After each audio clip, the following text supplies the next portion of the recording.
दर्शकों, जय श्री राम, हर हर महादेव। आज के इस कार्यक्रम में वास्तुशास्त्र से संबंधित हम उन बिंदुओं पर चर्चा करेंगे जो कि आपके लिए बड़ा ही सहायताप्रद रहेगा, बड़ा ही सहयोगी प्रद रहेगा। और विशेष करके वो लोग जो सिंहमुखी भूखंड होने की वजह से उनके मन में तमाम तरह की आशंकाएं हैं कि इसमें घर बनाया जाना चाहिए अथवा नहीं बनाया जाना चाहिए, क्या करना चाहिए, क्या सिंहमुखी भूखंड हमने लेकर के गलती कर दी, अथवा यदि हिस्सा बंटवारे में वह भूमि का जो पूर्व रूप है उससे परिवर्तित होकर के यदि वह वर्तमान के बंटवारे के माध्यम से जो है सिंहमुखी हो गया है तो क्या करना चाहिए, क्योंकि शहरों की ज़मीनें बड़ी महंगी होती हैं।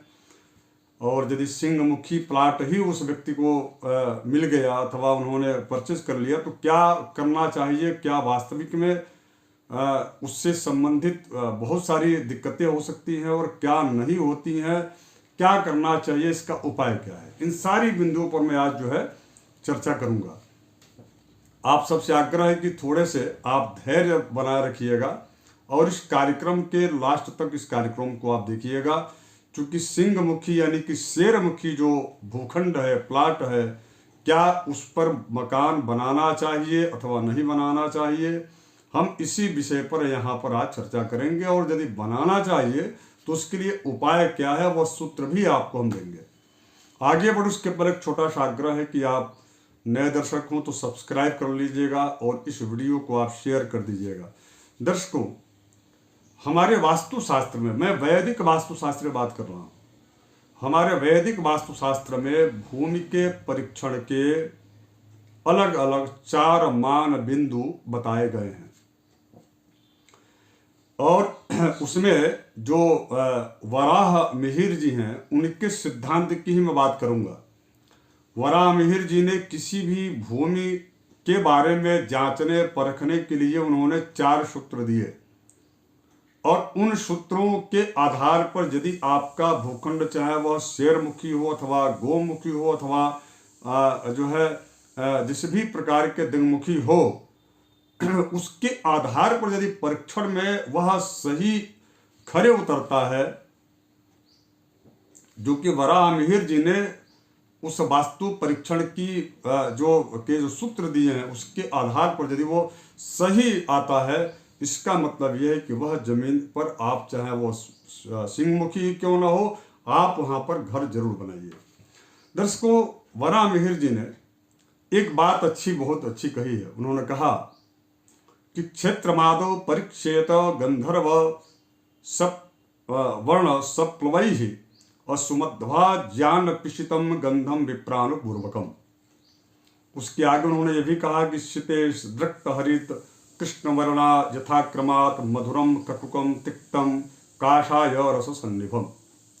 ये मैं इसलिए संस्कृत का श्लोक मैं आपको रख रहा हूं क्योंकि यह वराह मिहिर जी का सूत्र है।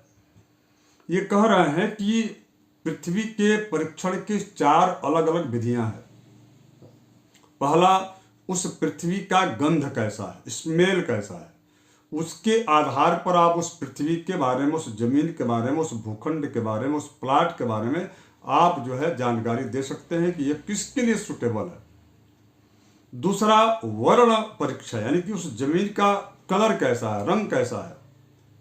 कई बार ऐसा होता है कि पूरे क्षेत्र में जमीन लाल है, जैसे कि छत्तीसगढ़ में मैं रहता हूँ, यहाँ पर ढेर सारे जगह जमीन लाल यानी कि मोरंग उसको बोलते हैं, ऐसा है। लेकिन वहीं पर जब आप जमीन को जब आप खोदते हैं तो उसके नीचे आपको पीली मिट्टी मिलती है, उसके नीचे और ज़्यादा आप यदि जाते हैं तो काली मिट्टी मिलती है। तो आखिर इसको कौन सी वर्ण की भूमि मानी जाए? तो उसमें निश्चित रूप से एक व्यक्ति के इतना नीचे जो उसका वास्तविक जो कलर है, रंग है, वही उसका मूल बेस कलर है। ये ठीक वैसे सिद्धांत जैसे कि हम लाल पीला हरा जो कलर का जो सिद्धांत है रसायन विज्ञान में, वही इसका भी सिद्धांत है।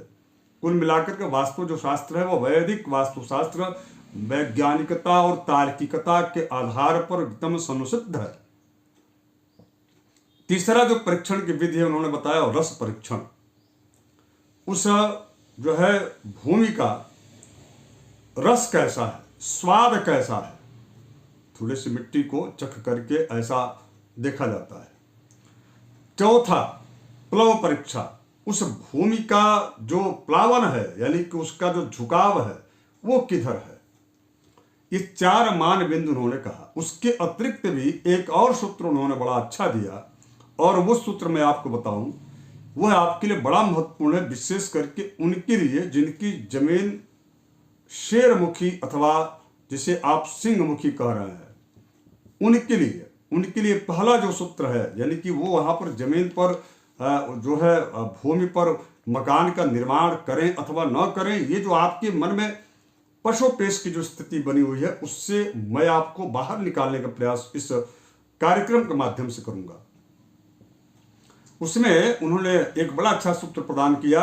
वराहमिहिर जी ने कहते हैं वो कि गृह मध्य हस्तमितम ख्यात्वा परिपूरितम पुनः स्वभ्रम यद यून मनिष्टम तत् समय समम धन्यमधिकम तत्, और स्वभ्रम अथवा मुपूर्णम पदशतमित्वा गतस्य यदि नूनम तद्धन्यम तच्च भवेत पलान्यापामार्हकम चतुष्ठी। इसका अर्थ क्या हुआ? इसका अर्थ यह है कि आप जो है जो भी भूमि जिस जगह पर आप घर बनाना चाहते हैं, सबसे पहला उसका परीक्षण आप इस सामान्य सूत्र से आप कर लीजिए, चाहे वो किसी भी मुख का प्लाट हो। मैं इस कार्यक्रम में ज्योतिष का भी थोड़ा सा विशेष में रखूंगा, क्योंकि उसके बिना वास्तुशास्त्र बिल्कुल अधूरा है। तो पहले आप ये जान लीजिए कि इसको हम परीक्षण कैसे करें, परीक्षित कैसे करें, उसकी परीक्षा कैसे लें कि वो जमीन कैसा है। तो वराहमिहिर जी का यह सूत्र है कि सबसे पहले जो भूमि का स्वामी हो, मालिक हो, अपने हाथ से 1.25 हाथ लंबा और चौड़ा और 1.25 हाथ नीचा यानी कि गहरा एक जो है स्क्वायर में वहां पर गड्ढा बना दे, और उस गड्ढे में के से जो निकला जो मिट्टी है, बड़ा ध्यान से आप सुनिएगा, उस गड्ढे से निकला जो मिट्टी है उस मिट्टी को पुनः उसमें वह भरे। यदि उस केवल मात्र गड्ढे से निकली हुई मिट्टी से ही वह गड्ढा पुनः परिपूर्ण मात्रा में भर जाता है, तब तो वह सामान्य है यानी कि शुभदायक है। यदि उस गड्ढे से ऊपर मिट्टी आ जाती है, इसका मतलब यह कि वो और अत्यंत शुभप्रद है। और यदि उस गड्ढे से निकली मिट्टी को पुनः उस गड्ढे को यदि आप भरते हैं, बाहर से बिल्कुल आपको मिट्टी और नहीं लेना है, यदि आप भरते हैं और वह गड्ढा जो है पूरा नहीं भरता है, कुछ कम रह जाता है, इसका मतलब यह है कि आपको उस भूमि पर चाहे किसी भी प्रकार की मुखी वह फेसिंग का वह प्लाट क्यों ना हो, आपको वहां पर घर निर्माण नहीं करना चाहिए, यानी कि वह अशुभ स्थान है। अब दूसरा जो परीक्षण है वहां पर यह कहा कि उन्होंने एक जो है 1.25 हाथ बाई 1.25 हाथ के चारों तरफ से एक बढ़िया स्क्वायर में गड्ढा खोदिए, और उतना ही गड्ढा आप जो है नीचे कर खोद दिए और उसको जल से पूर्ण कर दीजिए। जल से उस गड्ढे को पूर्ण करने के पश्चात उस जो है भूमि का स्वामी 100 कदम आगे जाए, पुनः वापस जब आए तो देखे यदि वह जल जैसा आपने भरा था उतना ही यदि वह यथावत बना हुआ है, वह जल कम नहीं हुआ उस गड्ढे में, इसका मतलब यह है कि वह आपके समस्त मनोकामनाओं को पूर्ण करने वाला वह स्थान है।